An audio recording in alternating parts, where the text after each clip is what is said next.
People in power who haven't understood their why can lead us down some dark tunnels. We are in a really tough time right now. The one and only Michelle Obama, the former First Lady, and her brother, Craig Robinson, are sharing their rare perspectives into a world very few ever get to see. I grew up in a predominantly Black neighborhood, and we were taught foundational values so that we could function in our society.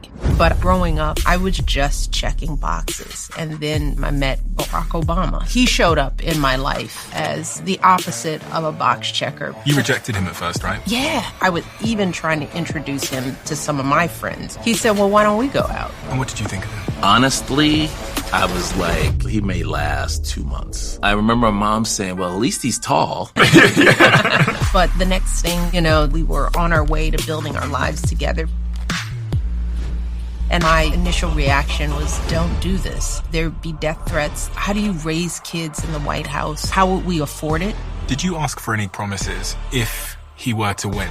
I didn't know what that journey was going to be and what I would need to negotiate for myself. And if I had known what I know now, I should have said...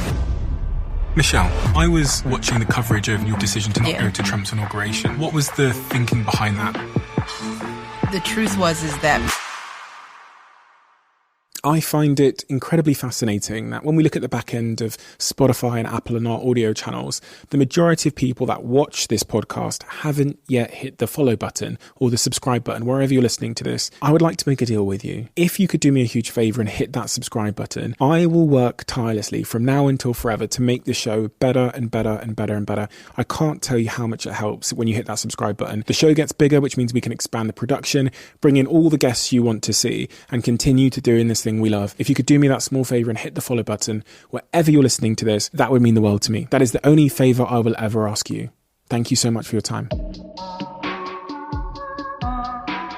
Michelle, Craig, what do I need to know about your earliest context to understand the adults? And I use that word intentionally because I know that's what your parents were intent on raising.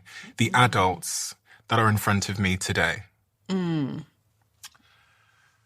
Wow. It starts at 7436 South Euclid.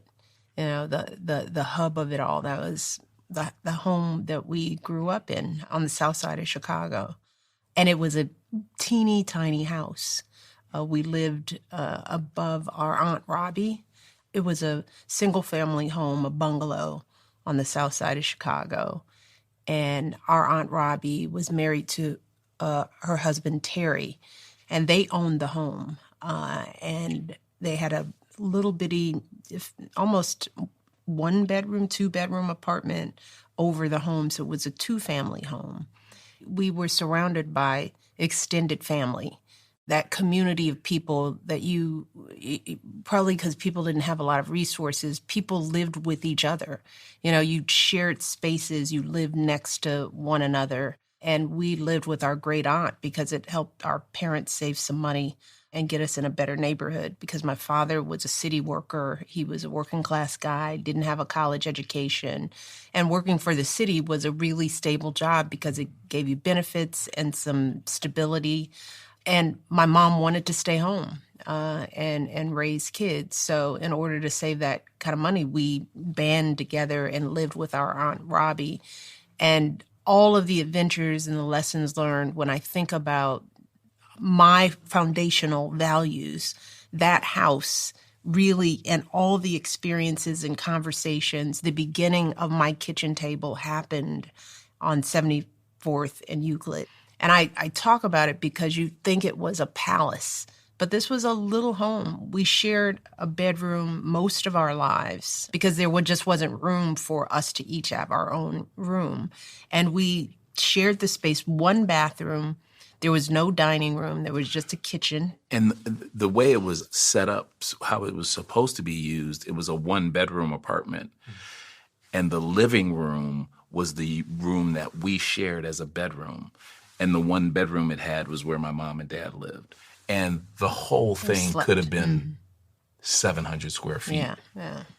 You talked about foundational values. Mm-hmm. What were those foundational values that you learned in that location? And How did your parents teach you those foundational values? And I ask that with great curiosity because as I read through both of your books, there are moments in your career where, as adults in your late 20s, where those values show up so clearly over and over and over again. And as I was reading, I was thinking, gosh, what did their parents do to orientate them in such a clear way where at key moments in both of your careers, you make decisions not to get a pay rise or not to go for the thing that is higher status and to do something else, either something that's aligned with your passions and hobbies or something that's in service of others.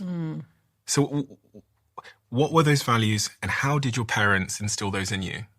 I think our parents modeled it. I mean, if I were to think of one word that would describe my father, he was just a decent man. Decent, honest, hardworking, and loyal, trustworthy. I mean, these were the kind of things that we talked about. We didn't have material stuff. He couldn't provide that. But he provided a set of lessons about what it meant to be a good friend. He was the elder in his family, the oldest of, 5? And my mom was the middle child. And he took care of everyone, even though he had multiple sclerosis and walked with assistance. He had a cane when we were younger. I never knew my father to walk without the assistance of a cane, and MS was a progressive disease. So over the course of his life, he just got weaker and weaker and weaker. But he was the strongest person in our orbit with everyone. Never took a sick day. Never took a sick day. He was the father that fathered all the other kids in the neighborhood, So when Craig was playing basketball, he was the person that was at most of the practices, if he could be, if his shift allowed. He was the dad in the neighborhood where a lot of kids didn't have those kind of role models. And even though we didn't have a lot, there was never a time when my father wasn't going to help somebody. So, I guess those values where you take care of people, money doesn't really matter. That's not the thing that makes you great. It's how you show up in the world. It's your word. It's, how you treat other people. To Misha's point, he was the guy who was giving kids rides to practice and to games because their parents couldn't go. And he would be sharing stories, sharing his values. It was just embedded in his being to pass on knowledge that he had. And with regard to my mom, my mom, I think, is where I get my philanthropic gene from. Not with money, because we didn't have any, but with our time and with our whatever resources we had. What was behind all of this was unconditional love. Mm-hmm. It's a tool in the toolbox that you sometimes don't even realize is there if you're privileged enough to. Mm-hmm. Right.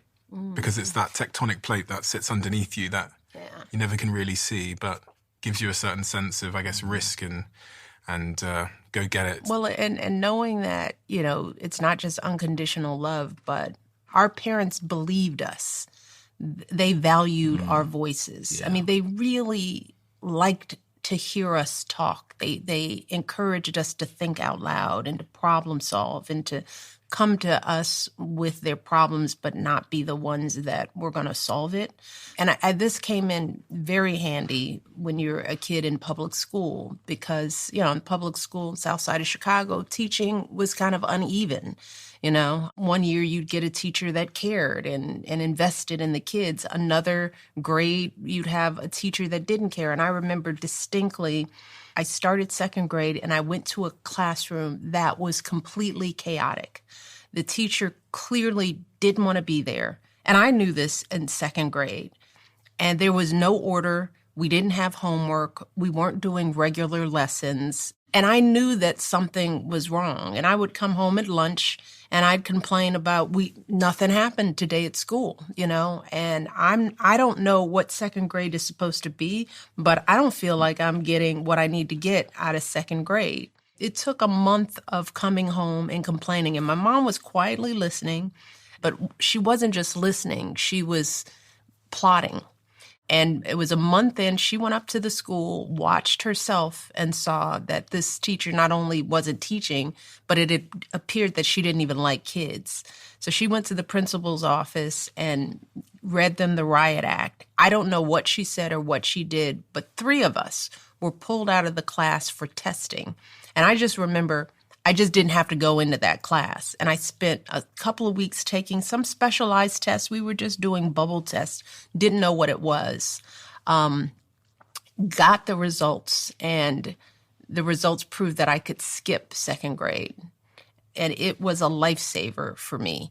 But I'll never forget, my mom finally did. I would hear her complaining to my dad, this teacher, these teachers who don't care about these kids. She had gotten us out, but she was worried about the kids who were stuck in that 2nd grade class, who didn't have parents who were their advocates, who, were going to spend probably a wasted year in 2nd grade missing whatever they were going to miss. But that was one of those instances where I knew that if a cry for help from me was heard by my mother and acted upon, she could have been one of those mothers who said, well, just, life is life, just get it together. But she knew there was something different in what I wanted and what I needed. And she made it happen. Does that teach you to respond to others who cry for that help? It probably does. I mean, I still think about the kids who were left behind. I mean, there's just something that really touches me about kids who are as bright as we are because we grew up with them. My mother saw them. And the only difference between me and them was that they had a mother that cared. And a lot of their lives look totally different from ours because of that. And I find myself being that advocate for those kids, the kids who are underestimated and undersupported. And that turns out to be most kids all over the world. So I do find that moment for me was a defining in a pretty fundamental way about how I fight for kids in the way that I saw my mom fight for me. Race. One of the startling things with these 2 photos, mainly because I think it's this way around, but this is, I believe, 2nd grade or something? That was 1st grade. 1st grade, and then this is 7th or 8th? 7th or 8th grade, yeah. There's a lot less white people in the 2nd photo, which assumes that white people started leaving your school. Oh, absolutely. They're leaving the neighborhood, leaving the whole of South Shore. Yeah. My question really is about what role did race play in your childhood? Because I think about my own childhood, and it's quite a prominent, persuasive force in who I became and what I thought about the world and really what I thought about myself. So race is an issue as young people in Chicago. What role did it play? I think there's a lot of race pride in our family. There was this feeling, this understanding that because of people's prejudice, there would be a lot of white people that would underestimate you, that would mistreat you, that would assume things about you.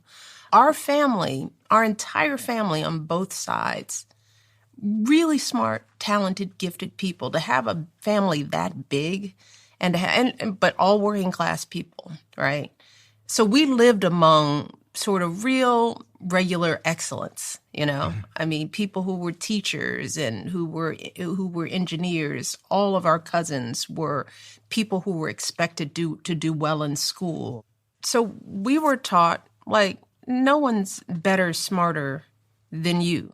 You're capable. My father was that voice for a lot of our cousins if they didn't have that kind of energy in their lives. It was always like, you got this and you know what you're doing. So in our home, there was race pride. But when you when we moved into South Shore, into Robbie's house, our Aunt Robbie's house, most of my neighborhood friends were white kids.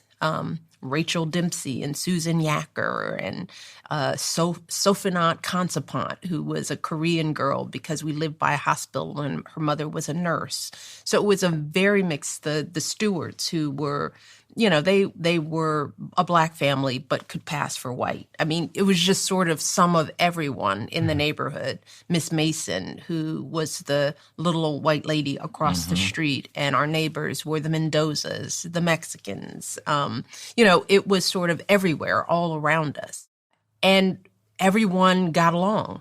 Neighbors knew one another. We played with each other. I went to Rachel's house and for lunch and, but then one year, it was like the lights went off for the white people and they were gone without a trace. They call this white flight. This was white flight and action. Yeah. And white so flight for anyone that doesn't have context on white flight, what is that? It's the sociological occurrence of what happens in communities when black people sort of start making their way up socioeconomically and can buy homes or rent homes in neighborhoods that are predominantly white. So instead of white people accepting it, they sell their homes en masse. There's a sort of undercurrent of we better get out because these black families coming in are going to ruin the neighborhood and bring down property values. So you better sell now and go further south into the southern suburbs. And so when you're young, you kind of know something is going on. It's not like we were sitting around the kitchen table talking about white flight. Mm-hmm. But what you do know and you take in as a child is like these people are running from us. It's like my dad, who is this, amazingly kind and generous person who would have been good for a lot of these people's kids, these white folks' kids, to get to know and be around us who turned out to be who we were, and we were always going to be that. You're running from us? Well, our feeling was like, well, how stupid is racism? And how stupid are you for not really looking and getting to know? So race to me and in my household was just a dumb manifestation of ignorant people. But we were taught to keep moving through it. How do you stop it getting to you? One of the remarkable things I noticed even when we spent some time together yesterday was there is no apparent bitterness. And one would say that there's reason to be. Because when you're so powerful and so prominent and so well known, you're exposed to everything. And going through that experience in those early years and then going through everything that happened thereafter, there doesn't appear to be any bitterness. There doesn't appear to be any chip on the shoulder, any anger. Yeah. Sometimes there is. Yeah, you just don't show it. But I will say, at least from my standpoint, mom and dad, but mom especially, she taught us empathy, almost to a fault, right? So she always said, you remember how she always said, put yourself in the other person's shoes. And she would always say, you never know what's going on in someone else's home. And so I always approached negativity toward me with empathy. That was the first thing. It's like, what happened to you? What happened to you that made you so mean and evil? The other thing that our parents were really big on was do not care what anybody else who's not sitting at this table thinks. Mm-hmm. If we ever somebody said something and it affected the way we behaved, that's when you saw anger from my parents. When you get into trouble. You got in trouble with my parents. Yeah. It was crack back right away. What would they say back? They would be like, so you're telling me that what whoever this is over here said is more important to you than what you hear around this table, then you can go live with so-and-so.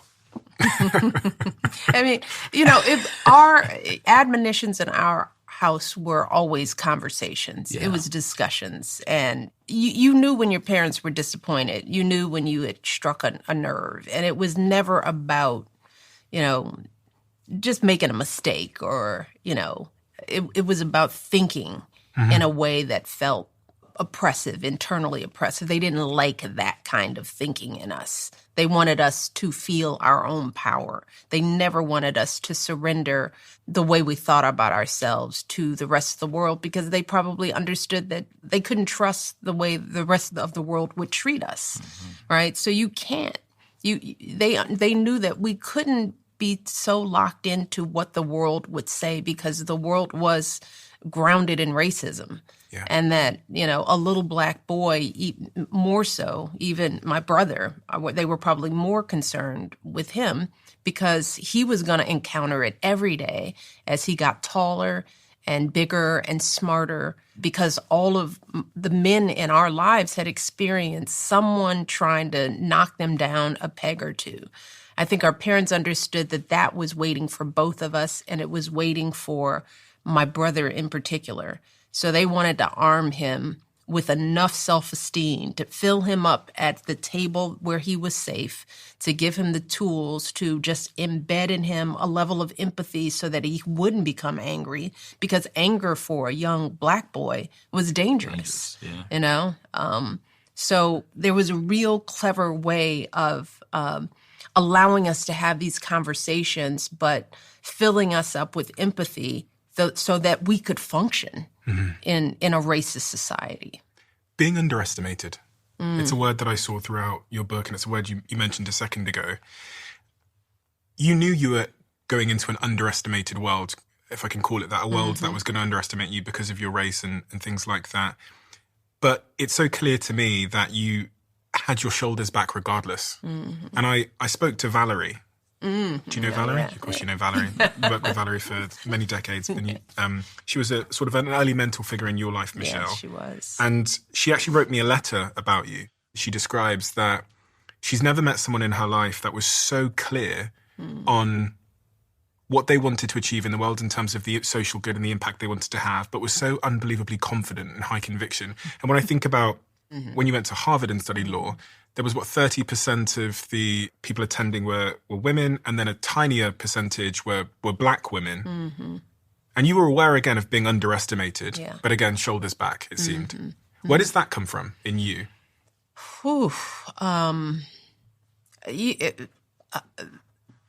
Living through the incorrectness of that underestimation, right? First of all, I grew up, fortunately in a predominantly black neighborhood after white flight happened, where everyone assumed I was smart, right? I grew up as the salutatorian in my grammar school. I went to a top high school. I had the fortune of growing up in a validating black environment. Which is, we talk about that a lot with black students, whether they should be going to HBCUs and what happens when you get pulled out into a mixed environment where you are so underestimated so early. We talked about the messages that you start telling yourself. I didn't have that, because when we were young, my mentors, my teachers, the coaches, my dance teachers, they were all people who, if I made a mistake or if they doubted me, it was not because of my race. It was because I disappointed somebody in some other way, right? So by the time I hit Princeton, thankfully, I had enough internal data that I could do a lot of things, that I was better, smarter, sharper than they would give me credit for. And then it was confirmed when I walked onto Princeton's campus as an undergrad, feeling a little intimidated because it was an Ivy League school and I wasn't a great test taker, although I was an outstanding student. I wasn't a good standardized test taker. All those numbers said that I shouldn't do well at Princeton. And so I came in as an affirmative action kid, sort of feeling like maybe I don't belong in these ivory towers, and maybe these kids coming from these other schools are really so much smarter and better than I am. And then I sat on that campus and I looked around and I was like, oh my God, well, there's all kinds of affirmative action that never talk about. There's wealth and legacy. There's athletic affirmative action. There were a lot of kids that were on that campus. And as I learned continue to gain access to these seats of power that have nothing to do with their raw academic ability. There are a lot of bright kids who go to these schools, but there are a lot of bright kids whose parents get them into these schools. And when I got on campus and I came out of my first semester with straight A's, I was like, well, what are you talking about? What are you, who are you? Why are you trying to mess with my head in this way when you guys are, you're not even working as hard as me? But it was infuriating, but it was freeing because I was like, I get it now. You're just trying to get into my head. You're scared of me. You don't want me competing with you. And I think it was at that period, going to one of the top schools, that I was like, I'm done. I am done worrying about whether I belong here. This is a scam. So that, I think that really, I came out of Princeton just feeling like, rah, let me at him, forget all this stuff. And now I'm trying to tell other kids that. It's like I'm coming down from the mountaintop with the tablet of truth and going, do not let these people scam you. This is all a racket. What's the scam? That you don't belong, that they're smarter, that they work harder, that they know more, that they deserve this more than you do. It's just not true. And so from then on, I was like, you prove that I don't belong here.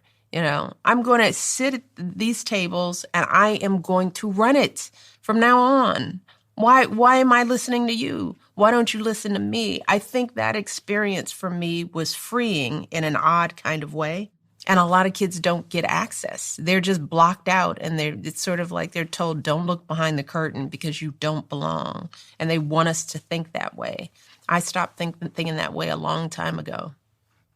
The journey you've both been on is really, really remarkable for so many reasons, but it's also remarkable for the pivots along the way. And I was reading about a bit of an identity crisis that you had when you were 27, 28 years old. Michelle, when you were a lawyer. I was a lawyer, yeah. Sidley and Austin. Yes, beautiful, high-paid corporate attorney that allowed me to buy a nice Saab. Driving attorney. First real job I had right out of Harvard, because that's what you did. After you go to law school, top school, you're recruited by the top firms in the country, and they offer you exorbitant salaries. So at that age, as I started as a first-year associate, I was making more than my parents made combined, which seemed like something you didn't turn down. If you have the opportunity to do that, it's like, yeah, sure, I'm going to work for a firm. But that's what I was really doing all my life. I was box checking. I was just, because I was a good student and I could do certain things, that's what I did. I sort of understood that there was a formula. Be a good student, show up, do the work, check.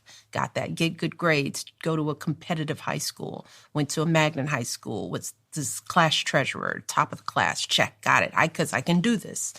I'm just marching through life, check, check, check, apply to top college, got into Princeton, right. I'm in, graduated at the top of the class, go to law school. Why? I don't know. There wasn't really a thought to why I went to law school. It was just, I don't know what I'm going to do after graduate school. Not going to be a doctor because I don't like science or math. I like to talk. I like to argue. And so why not go to law school? So I applied to Harvard, get in. You go to Harvard.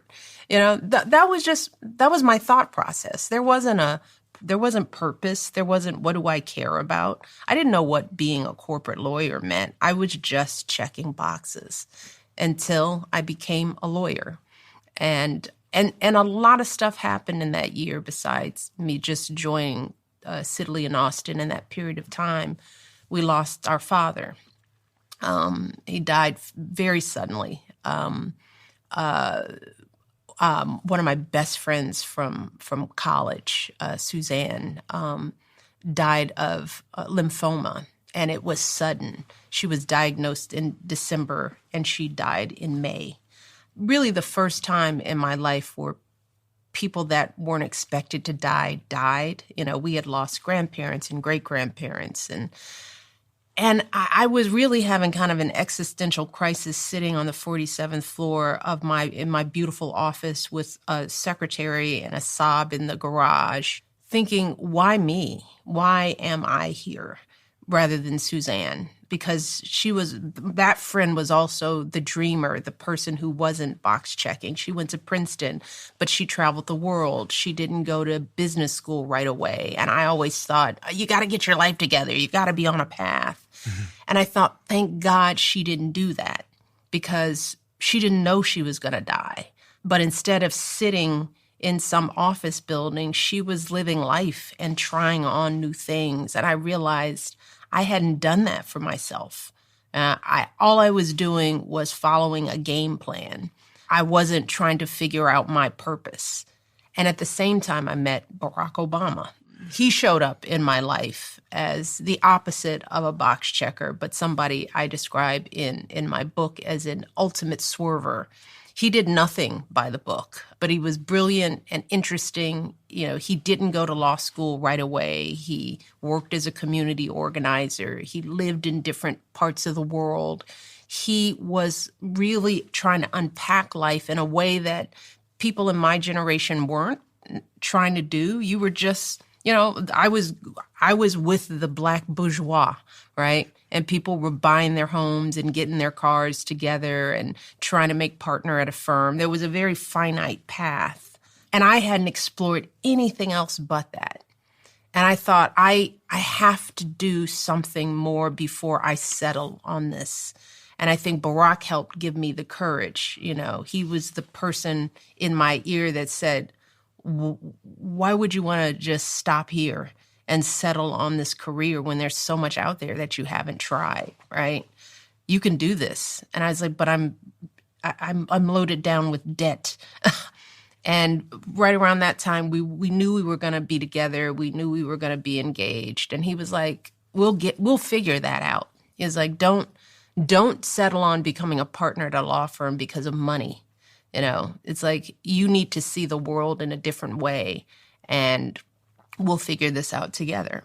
And so I started swerving. I started trying other things in life and never looked back. Craig, when was the first time you heard that your little sister had met a guy called Mr. Obama? Well, she called me up and said, hey, I met a guy. I want to bring him by. And my mom, my dad, and I were sitting on our front porch, and she pulls up in her nice Saab 900 that you've heard a lot about, and he gets out of the car, and that was the first time we met him. And what did you think of him, honestly? Honestly, I was like, you know, he may last 2 months because because of who? Because of he'd do something and be like, that's a deal breaker, and he'd be on his way. And my mom, I remember my mom saying, well, at least he's tall. we were just meeting him like we would meet somebody she'd bring by. But I never brought. She didn't bring a lot of guys by. That's why we thought it wouldn't last that long, because she didn't bring too many guys by. Yeah, but why would you think it wouldn't last? The people that didn't last, you didn't meet. But we heard about them. Yeah, but you never met them. Yeah, well, I have known my sister. That's one of those just sort of myths. Michelle's so hard on men, you know. So I didn't say she was hard. I brought him home, and I think there was one other boyfriend that you met, even though I had plenty of boyfriends. I just I met more than two. Well, that's guys. because we went to school together. Yeah. Right. Those guys didn't last. But they didn't come home. Well, okay. Well, I met them. Yeah. I met them. But they didn't meet mom and dad. No, they didn't meet mom and dad, but that's because we weren't in Chicago. Oh, anyway. It's all that matters is really how it turned out, right? So this is the sibling. It's like, you know. You rejected him at first, right? Yeah, because Barack was, I was assigned to be his advisor, and that didn't mean I was his boss, but I was a first-year associate, so they tried to pair first years sort of with new summer associates just to help get them acclimated and to kind of give them advice to sort of mentor them for the summer. So I was his mentor, right? So he comes in, he's late, So I'm thinking, okay, this guy's trifling, because in the Robinson family, we didn't do late, but he was raining and he didn't have an umbrella. And so he was a little wet. So I was a little annoyed, but he stood up and he was tall and he was more handsome than his pictures. So I sort of thought, oh, okay, and not what I expected. So I took him around the office, got him settled into his office, took him out to lunch for that first day, and we talked for like hours. And I knew that we were going to be friends. He was smart, he was funny, had a good sense of humor, didn't take himself too seriously. So we clicked right off the bat. And over the course of the summer, we actually became really good friends. I was even trying to introduce him to some of my friends, my girlfriends, saying, there's this really cute guy who's my advisor. Because in my mind, there wasn't any way that the few Black associates there who both went to Harvard were going to date. In my mind, I was like, that's going to be tacky. That's expected, right? And I was just sort of into doing what not doing the expected, right? So my mind went somewhere else. I was like, meet all these wonderful, beautiful women that I know, you know? And after a couple of outings, he said, well, why don't we go out? And I was like, no way are we going to go out. That's just not going to happen. We are friends. And he was sort of like, well, why? And he made the case. I said, well, you know, I don't think it looks right. And he said, who cares about how it looks? And so he made his Barack Obama case over a couple of weeks. And finally, I was like, okay, we'll go out on one date. And so he planned after that, it was over. It was a full day date where he pulled out all the stops. I'm sure I picked him up because I had the nice car. And we went to the Art Institute where he showed me his suave, view of art. And we had lunch at the museum. And then we walked from the Art Institute down Michigan Avenue north. So we walked hand in hand, talked slowly. And, then we went and had dinner on top of Lake Point Tower, which was a beautiful view of the city. And then we, I think, ended the evening going to Spike Lee's Do the Right Thing. So, I mean, he had planned, culture, art, lovely stroll. And slowly I was like, okay, maybe I spoke too soon. Maybe there is something more here. But yes, that's a long way of saying I did say no for a good month or two. But by the end of the summer, I think it was that summer, by the end of the summer, I was introducing him to my family. You both have that through line through your story of ticking the boxes. Mm-hmm. And then eventually, it's kind of what we were talking about yesterday on your show, where if you have sometimes your preconception has to fail you. Yeah, that's right. And you have to feel it for you to understand that maybe a pivot is needed in your life. And it was the same when I was talking about my early journey. Valerie, this very interesting character in your life. This is the letter, I found it, that Valerie wrote into me. And she's talking about the pivot you made from being a lawyer to leaving that law firm and going in pursuit of something else. What was the something else you were pursuing before I read what Valerie said to me? I had no idea because I didn't know anything. But I started with what I had to spend some time thinking, journaling about what did I care about. What was the journal question? What brought me joy? Of all the things that I was doing in my life, what was the thing when I had it on my calendar that I would jump out of bed for, that would change the way I felt about the day? And it always it went back to mentoring. Because while I was doing all this stuff in law, in my education, I was always finding ways to help younger kids understand how to get here. So it was the mentoring piece that Craig mentioned. We never talked about that when we think about our parents. That brought me absolute joy, So I started really trying to listen to that self-interested part of me. It's like, what made me happy? I never asked myself that. I always did what I thought I was supposed to do. And making money was one of the things that you were supposed to do if you were anyone who had an opportunity to get an Ivy League education. That was really all they talked about. That's all they showed you. Yeah. You know, there wasn't a course or a major in helping people. You know, there wasn't a course on working with young kids. You know, there's no major for that, especially in the Ivy Leagues. So I knew nothing about the nonprofit world. I knew nothing about NGOs. Well, Valerie said, she said the opposite. I'm joking. I'm joking. The day I met Michelle Obama changed my life forever. I'll never forget the moment she strolled into my office for an interview, dressed in all black, hair elegantly pulled back. I was struck by the confidence that she carried herself with. She looked me right in the eye when she shook my hand. She was so poised and self-assured that it was hard to believe that she was only 27 years old. Michelle told me about her life, how she grew up in the South Side, how much love and support her parents poured into her and her brother, Craig. I asked her why she was considering public service rather than a much more lucrative path as a partner in a law firm, and she said that she had recently lost her dad and her best friend within a year. And their deaths were a painful reminder of the finiteness of life and the importance of making it purposeful, and how she knew that her abilities could lead her to make a difference in the lives of others, to serve and to give back to the city that she'd grown up. I was so in awe of her clarity of purpose, determination, and vulnerability that I offered her a job on the spot. That was close, right? Yeah, it was the same. It's like, ooh, what did Valerie say? And at that time in your life, you know, those early 30s, what's going on with Mr. Obama? Oh, by then he had written his book because he was the president of the Harvard Law Review. The president of the Harvard Law Review is the top student at the top law school in the world.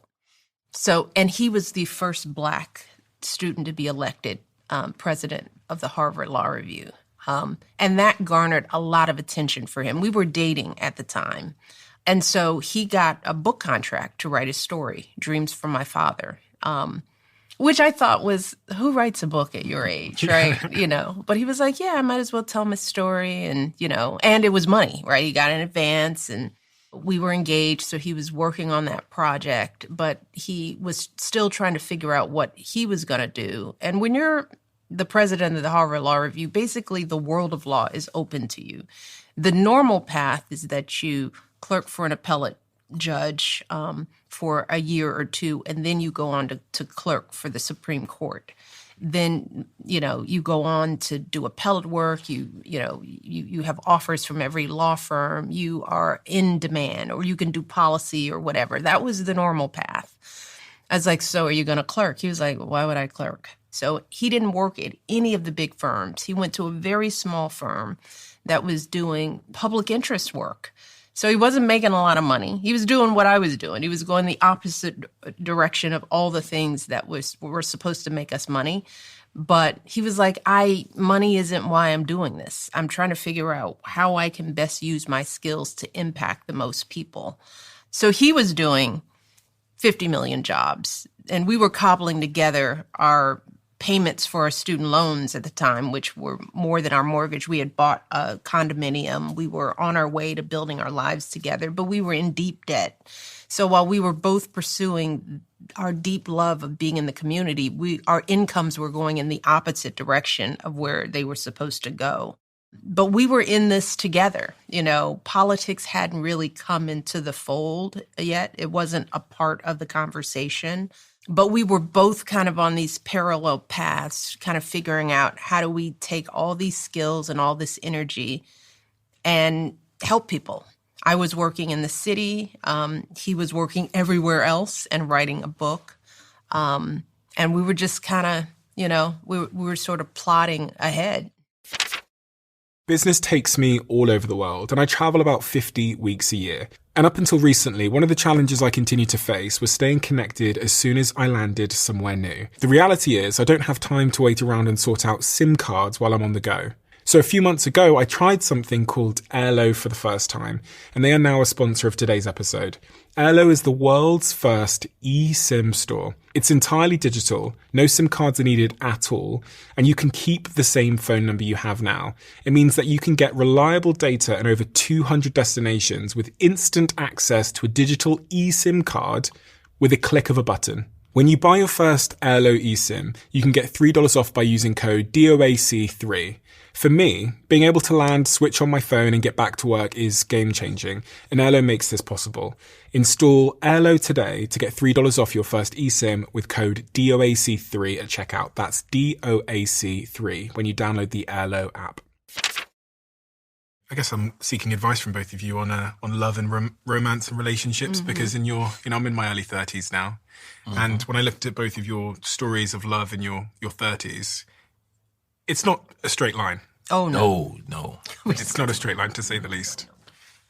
Michelle, you talk about going to marriage counselling with Brock. What does someone like me at 32 years old, who is in a relationship, who is aggressively pursuing a career, because I feel like I've got to build and set my family up for the future, what advice would you both give me about navigating love through that part of your career where it's go, go, go, go, go? For somebody with your personality in particular, my advice would be that, I could see you thinking, if I've got my stuff together and I've got my path going over here and you've got your path going over there, as long as we're both trudging along, and pushing, we're going to be good. And generally that can work because you can be two independent beings out there with, basically slaying your own dragons, right? Making the choices about which dragons you slay and how much armor you want to use. You're independent people, and that feels good right now until your first and most important joint project happened, which you told me you want. You have kids, right? That's oftentimes when the rub happens, because when you bring life into the world, that's the project where you can't do that independently. You can't be on one path and your partner on another, because raising those kids and making them as whole as you'd want them to be has so little to do with the dragon you're slaying now than it does with how you partner and engage and make choices together on these little creatures that you're going to love more than anything in the world. And you're not going to want to get that project wrong, but you've got to work with your partner. You got to communicate. And that's when it gets really hard. Is that when it got hard for you and Yeah. Because, when you're independent operators in the world, he's off, he's traveling, I'm traveling, maybe I don't see him during the week. And then on Saturday, whoa, it's great. I love you. I missed you. This was so cool. Tell me about your life. And and it's sexy and it's all of this, right? And you're moving and you also are okay having a break. It's like, let me miss you for a little bit. So I don't care that you're traveling or that you're everywhere. But the minute there's a little baby that is waking someone up, and if there's one person that's carrying the burden of that, if one person's dream stops because they're taking on the lion's share of things, and you're still going to the gym and you're still slaying your dragons at the same rate, and you haven't looked over at your partner who maybe is now stuck at home because she's breastfeeding, or she made a set of choices to make this little creature work, and you guys haven't had a conversation about that and what that balance looks like because you're just slaying your dragon at the same rate, there's going to be problems. There's going to be resentment. There's going to be fatigue. There's going to be measuring and counting and all the things.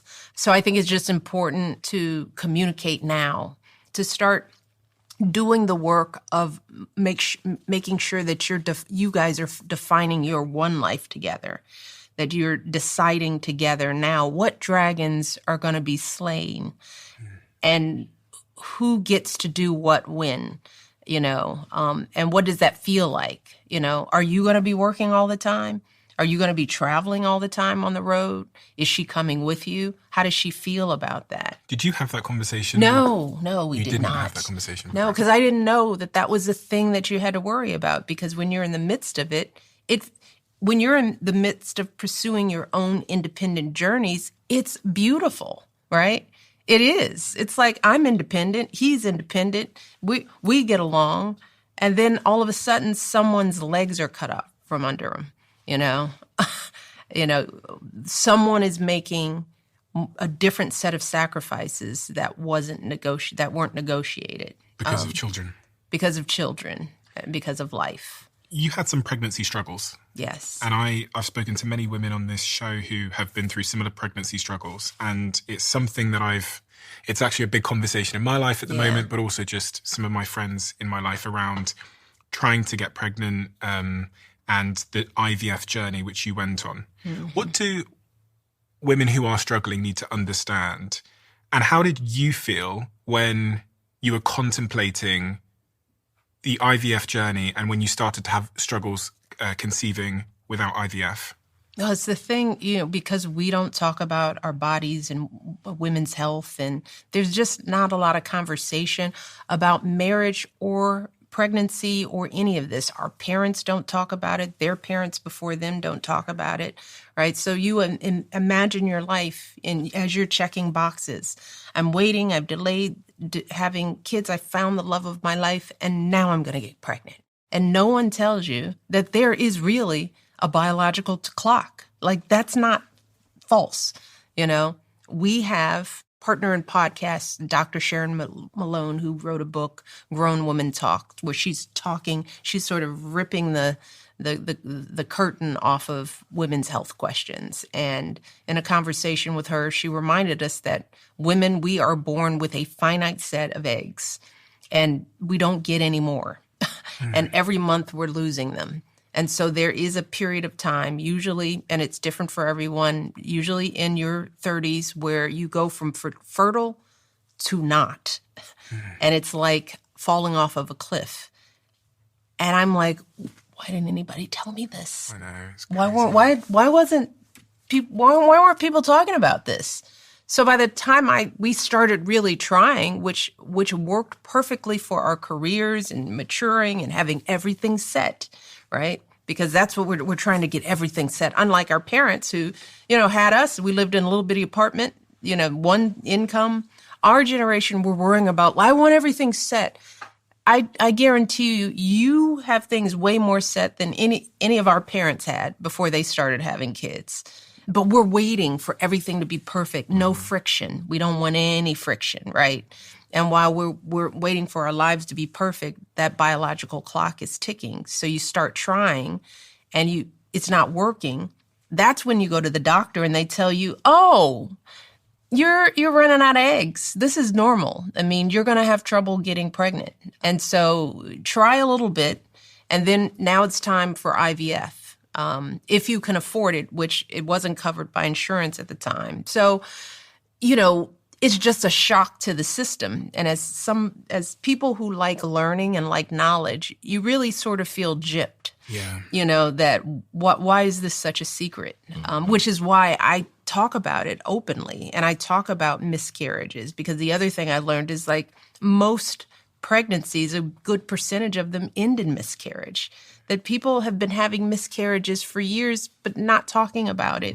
So when it happens to you, a box checker, somebody that thought life was going to be so, and you did all the right things, to have things not work out and to know that it was going to be that way and nobody told you so that you could be prepared for it, it was a blow. And then as a woman, you're walking around owning the blow as if it's your fault. And so you're carrying around that burden, and that can become the first pressure point in a marriage, because emotionally, you've got a woman that is carrying all of this, feeling like a failure, feeling not having anyone to talk about, having her hormones go up and down, literally, right? Probably dealing with depression and maybe some postpartum, still working, still slaying dragons, still on the path, but she's carrying it all on her own. And then if you do IVF, the bulk of the work, the shots, we are the petri dish in the IVF process. You show up, you come in a cup, And, ooh, yay, good for you, right? And you're a little mad about that, too, because women have to get shots every week. And you have to go back and forth in between having your job, your high-powered job, and keeping it all together. You're at the doctor's office every month trying to count your eggs and hoping that you're producing eggs. And then you have to go through the procedure. And then you have to be pregnant for 9 months. As your partner is going to the gym and keeping his figure and, all of that, So it's a long way of saying there are just many natural reasons why marriage, infertility, trying to have kids makes things difficult. It's like I try to tell couples, of course it's hard. Just listen to what I said, right? Like it's probably, if you're having some issues in your marriage, it's not you, it's the process of marriage. It's just all hard because guess what happens when it all works out right? You know what you end up with? Babies. Little people with their own sense of everything. They mess you up. You love them dearly, but they're a hassle. And they're demanding. And they have their own whims, and now they're in your world, in your partnership. They are they are factored into everything. So even when everything works out, and you have the 3.2 kids, and you got everything right, it's still going to be hard because now you're developing a life, right? So I talk about these things because I think that people give up too quickly on marriage, right? Because there is so much friction built into the equation. And if you're not getting help, talking about it, going to therapy, just understanding how things are changing and how do you continuously renegotiate your relationship with your partner, I just see people quitting because they look at me and Barack and go, #couple goals, and I'm like, it's hard. It's hard for us too, but I wouldn't trade it. He is, as the young people say, he is my person. Was there ever a moment where you thought? There are the moments where I'm like, right? But was it real? No. There was never really a full moment. There are moments when I was resentful. There were moments when I was mad. There were moments when I didn't feel like I got enough attention. But it's like, don't you feel that in your relationship right now? Yeah. Yeah.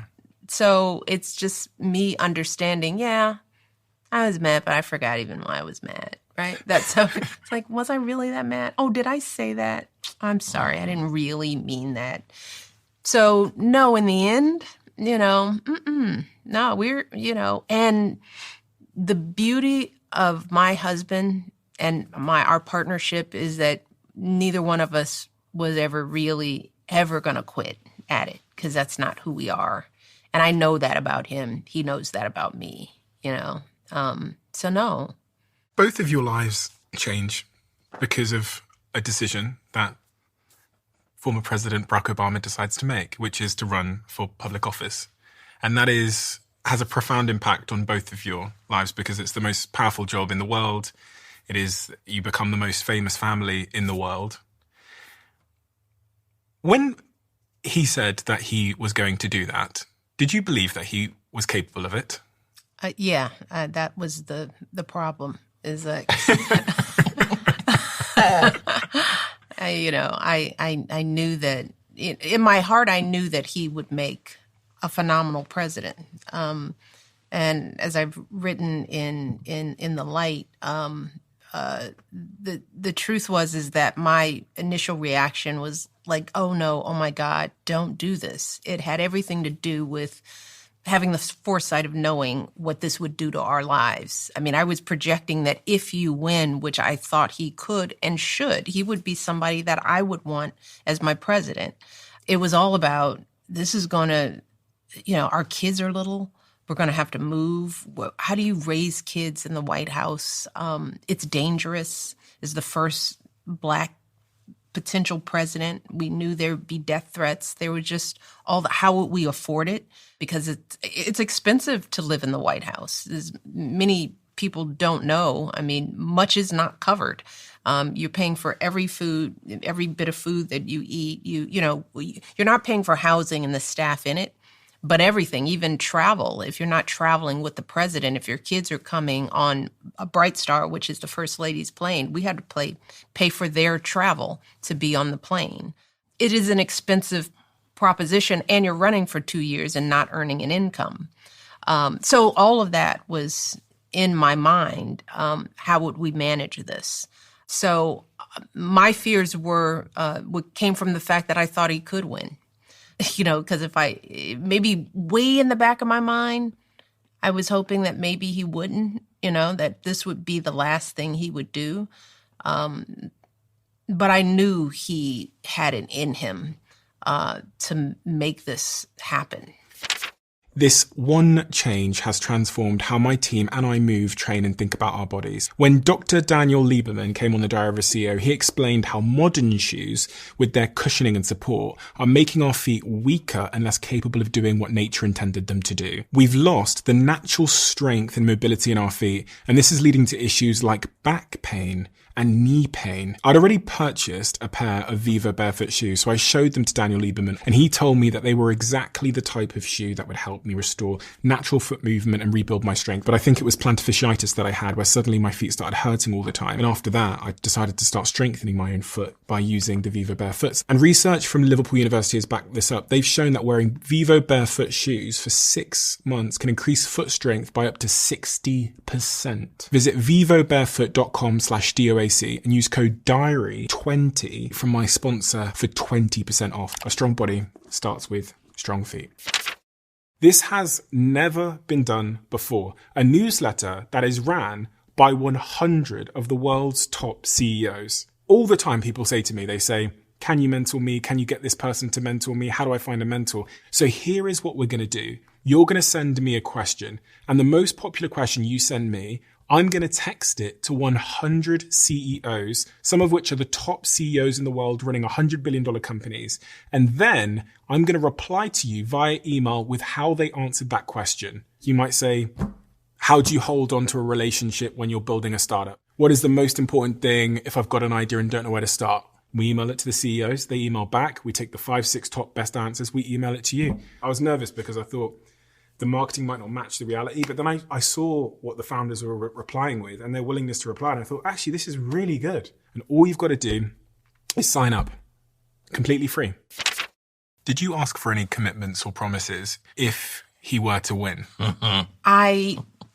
It wasn't very thoughtful. I told him that he definitely had to quit smoking because he was still toying with smoking. He was in it and not in it. And we had to have enough of a nest egg so that, we wouldn't be just financially broke at the end of it. And, I thought that was going to cut it, right? Because we weren't in really, we were just starting to make decision moves where we were recovering the income that we lost making our purposeful moves. So I kind of thought that was going to be the deal breaker.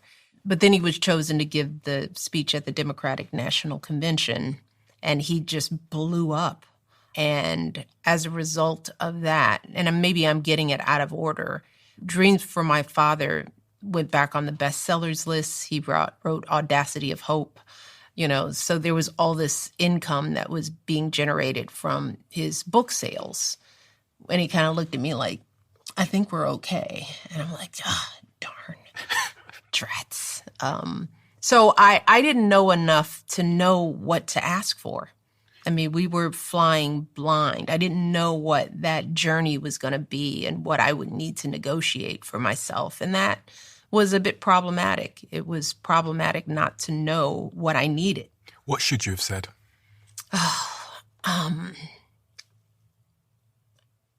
I should have said that I needed his team to really, truly value that he had a family.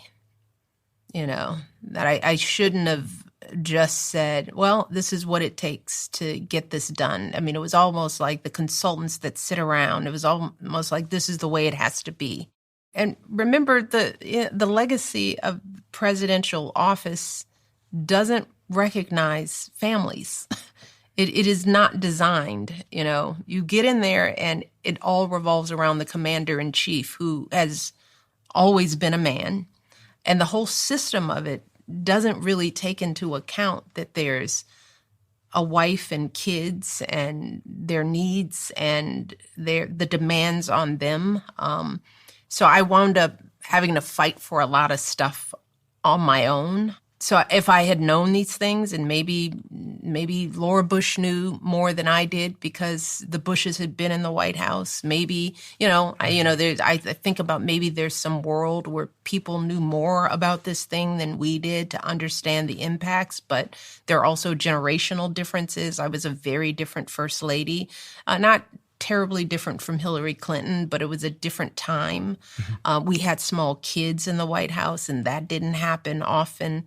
There were just accommodations and ways that the West Wing did not think about or work to fully protect all of us in the process as a unit. And so if I had known what I knew now, I would have asked for different things, but I had to push to get the things that we needed to be able to operate as a family, even when it came down to how the Secret Service protected little kids. The girls had to have a detail, right? So they started school in 2nd grade and 5th grade in armed cars with primarily men with guns going into a new school, strangers that they did not know. And the detailees weren't practiced on going to Sidwell's 2nd grade schoolyard. So we had to basically work on how do you do this for little kids, So a lot of times details just flood through. They continuously move through. It was important for me that we find 2 detail leaders that stayed with the girls for most of their time until they became teenagers, because it was sort of like, these people, right? At least they get to know. They couldn't just have strange men coming throughout. And we had to kind of fight for that.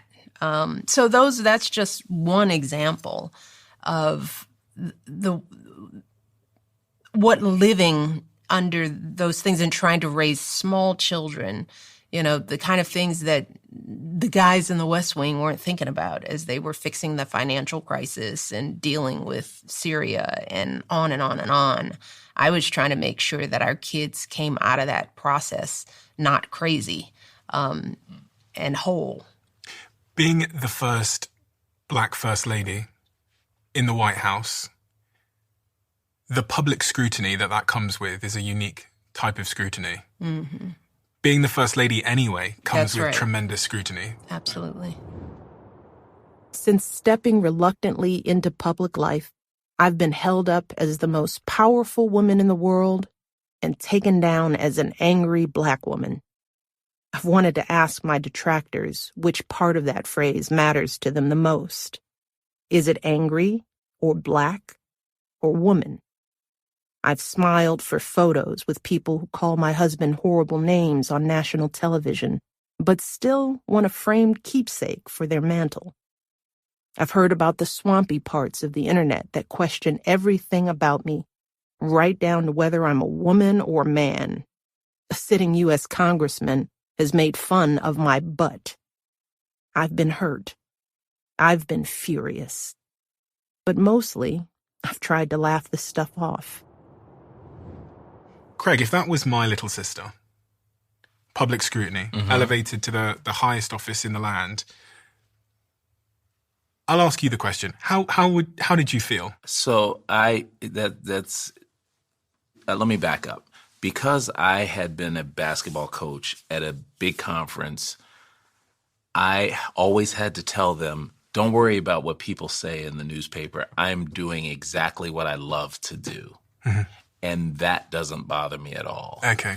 But then once they got in the White House, I had to tell myself that. Yeah. Because I knew that they were doing the best that they could do for the most people, no matter what anybody said. But because it's my little sister and brother-in-law and my mom was in the White House and my nieces, there were times where I would find myself becoming enraged, and I'd have to coach myself to, I know they're doing the best they can do for the most people, and I would not want anybody else sitting in that seat but my sister and brother-in-law. And that's how I got through 8 years of that. Because it's relentless. It is relentless. It's relentless. It is global. It is unfair. And it's mean. It's just mean. And, you know, I lean back on the lessons I learned from my parents a long time ago. I wasn't worried about what anybody said who wasn't at this table. And I coached, I counseled my family, my immediate family, the same thing, because our older kids were old enough to read the papers and read the news and things online. But Mish always talks about this. In order to get through that, she always says she needed the village of her friends and family, and I just wanted to be a supportive piece of that. And we tried to get out there as much as we could and make it as normal as you can, you know, having Thanksgiving in the White House, you know, that's an oxymoron almost, having a normal Thanksgiving in the White House. But we tried to make it as normal as we could. And yourself, how does one deal with such scrutiny? The scrutiny occurs for 8 years as the public are at war with different opinions and ideas, and often the president is seen as the villain or the hero in that context, and the family is obviously impacted by that. But then even beyond the White House, it's relentless. Mm-hmm. Is there a framework? Is there an underlying belief? Is there a set of values? You know, it goes back to what we learned earlier. I think I approach everything with empathy. And Barack does too. And he helps keep me in check because he is so smart and he believes in ideas and he understands context and history. You know, we are always putting these times, these moments into a greater context. We're trying to understand where people's rage, ignorance, hatred, whatever it is, where it comes from. And it usually doesn't have anything to do with us. You know, it has to do with the state of the world, you know, and the world in this country is unfair for way more people than it is fair to. And it impacts people of all races. And folks are angry and they're scared and they don't have enough opportunity. And when people are put in that position, they lash out, they're mean. That's when they're you know, we otherize people because it gives us a sense of stability. We pick on someone. Someone has to be a little more oppressed than us. But that doesn't make what they say or feel true. You know, that's, you know, just because you say it or think it about me and the way that I had to overcome the racist low expectations of us in our childhood, it's the same thing. It's like, you're not mad at me. You don't understand a lot about the world, and you've been told a lot of things about who people of my skin color are. You've been taught to fear me because of the history of our country, because of what you're going through. And when you put yourself in other people's shoes, I do get why people are afraid. I do understand it. And also, Barack helps me remember, which I experienced myself. You know, he says, this is still the country that elected Barack Obama twice. You know, and people in this country are proud of that. There is a very small percentage of people who would never, ever in their lifetime want a black man to tell them how to get down the street to the grocery store, right? They can't hear it. But this country is bigger than that. right? And we saw it. We experienced it. As much hatred or, conflict or ridicule, we had so much love, so much goodwill, so many people who tell us even today, we miss you guys, and it doesn't look like you'd be surprised at what corners of the world, and our daughters felt it and feel it, right? That is true too. We are in a really tough time right now, and we are being led, sadly, by people who are not being, in my opinion, their best selves, for whatever reasons they have, whatever is moving them to push this country in this direction, whatever hurts they have. Billionaires have their hurts too, business leaders, people in power who want power and haven't understood their why, can lead us down some dark tunnels, right? But it's that empathy for me, that ability to kind of give it some perspective that allows me not to take all that hate in and to really, see the light in people. It's just a better way to live. It keeps us from being embittered, and it keeps us hopeful, and it keeps us working for people, So it's kind of a necessity to get through it. Marion, your wonderful mother. She was a prominent figure throughout that time in the White House. Oh, yeah. What did she give you that helped you through that journey of being thrust into the very, very, very highest mountain in public service? What role did she play? What force was she at that time for you both? For me, she continued to be that soft place to land, the place where she always saw me, always saw who I was. And she was that soft place for our girls. She was common sense right in the middle of the White House, in that big house. People, just with her sheer presence and her wisdom, that old-fashioned wisdom, she was the center of that house. Everyone came to her door and sat in her room and sucked up her wisdom. The butlers, the florists, the housekeepers, the chefs, they were all mothered in some way by her. And so she was that for me, for sure. I can still see her in your face as you reflect. She's there. She is there. I see it in his face more. How you don't see yourself in your, I don't think I look like him at all, right? But he looks just like my mother, right? How did that loss impact the family? It's 2024, so it's fairly recent. Mm-hmm. Yeah, it's still painful. But, I'll go back to what I said at the very beginning when you talked about the values we had.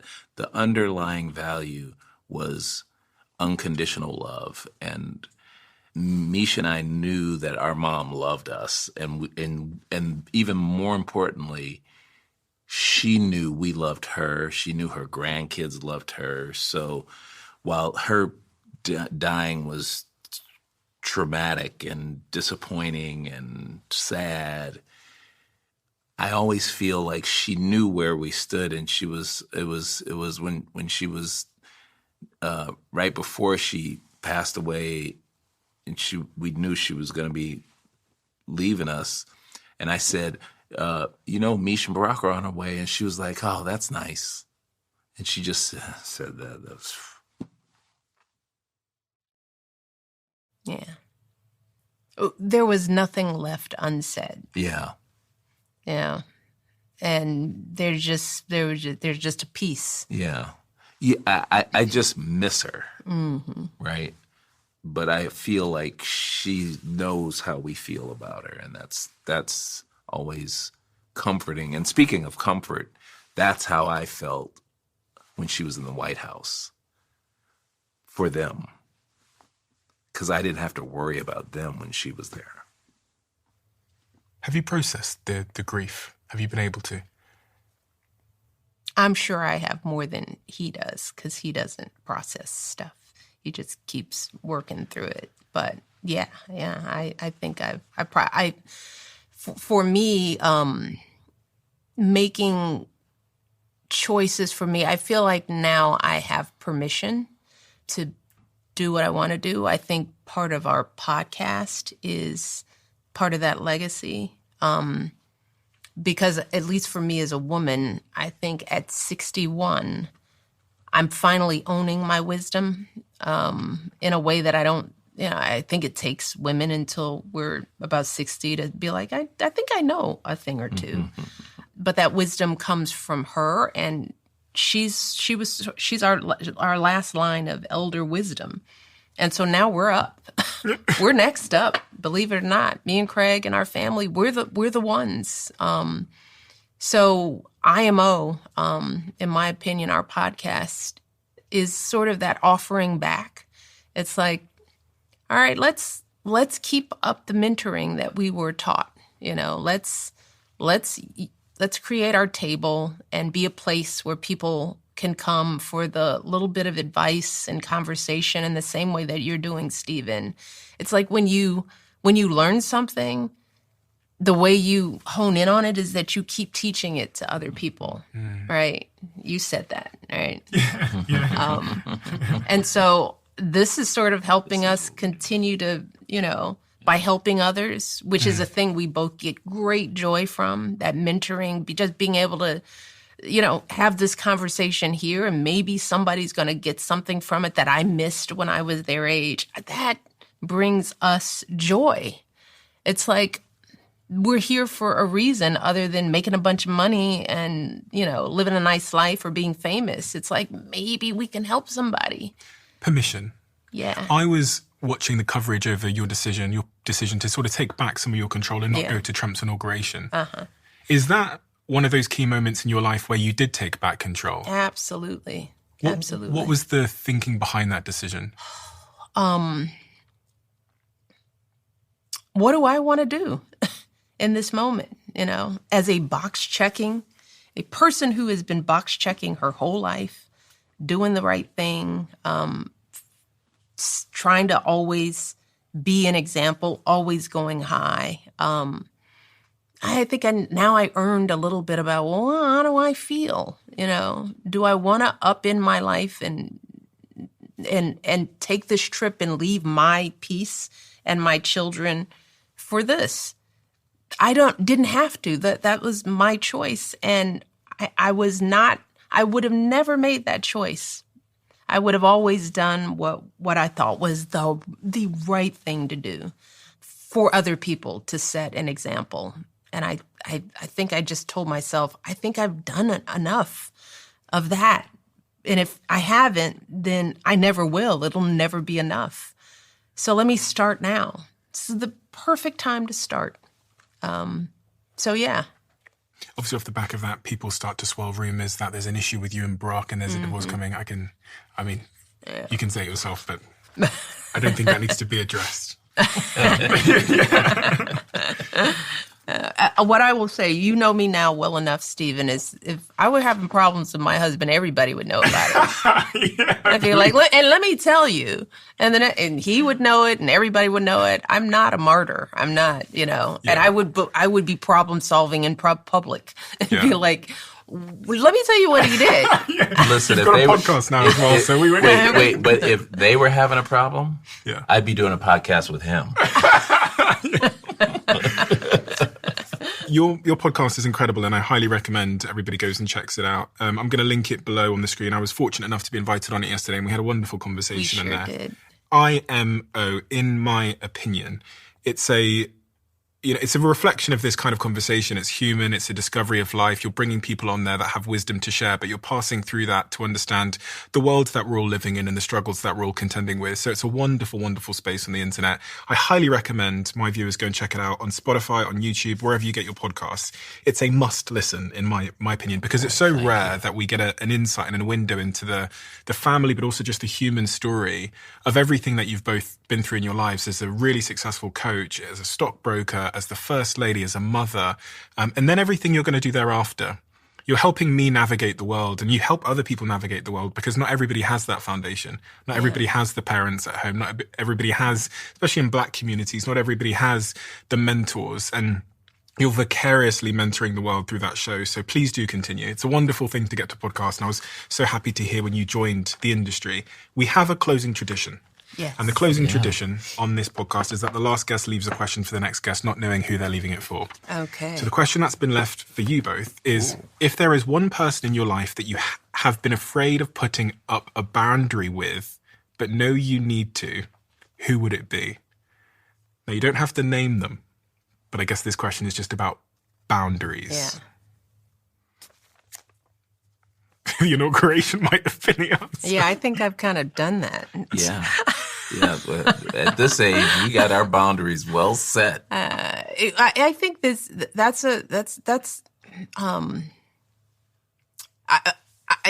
we're not naming a who, I think it's the act of practicing setting boundaries, period. Right. And I'm having that conversation with my daughters now. I mean, it takes a lot of work to learn how to say no and how not to be people pleasers, which I think there are more of us out there than we'd like to admit. It takes practice, and it takes decades of practice. And I am constantly giving my girls tips on how to do it, how to politely do it, how to, how to not jam yourself up, how to not say yes right away, how to take a moment and say, let me think about that. Some of a boundary is just saying, wait, I don't have to give you an answer right now. Let me go back and sit in it, in the request, and figure out whether it works for me.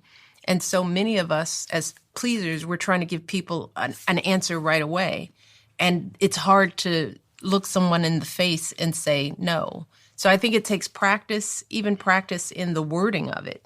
Yeah. And then the older you get, the easier it gets, because guess what you realize? Your no doesn't usually change anyone else's life. They might be disappointed, but guess what? They will find the next, person that they'll ask. The world continues. None of us are that important.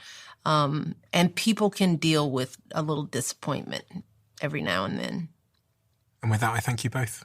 It's such an honor to get to meet you and to learn so much from you. And the rise of your family, the grace, the humility, and the way that you've conducted yourself has been a huge source of inspiration for me. As a young Black man that's navigating the world and that's looking up to role models that aren't often as in close proximity in our lives. So thank you so much. I can't tell you how much you had a profound impact on me. Thousands of miles away in a small little village in the southwest of England, it had a profound impact on me in shaping the man that I became in my life. And that's a credit to your family. And it's just the greatest honor that I got to speak to you both today. So thank you. It's been a pleasure. Absolute treat to be spending time with you. Thanks for having us on. And hopefully it won't be the last. I hope not. Yeah. I find it incredibly fascinating that when we look at the back end of Spotify and Apple and our audio channels, the majority of people that watch this podcast haven't yet hit the follow button or the subscribe button, wherever you're listening to this. I would like to make a deal with you. If you could do me a huge favor and hit that subscribe button, I will work tirelessly from now until forever to make the show better and better and better and better. I can't tell you how much it helps when you hit that subscribe button. The show gets bigger, which means we can expand the production, bring in all the guests you want to see, and continue to doing this thing we love. If you could do me that small favor and hit the follow button wherever you're listening to this, that would mean the world to me. That is the only favor I will ever ask you. Thank you so much for your time.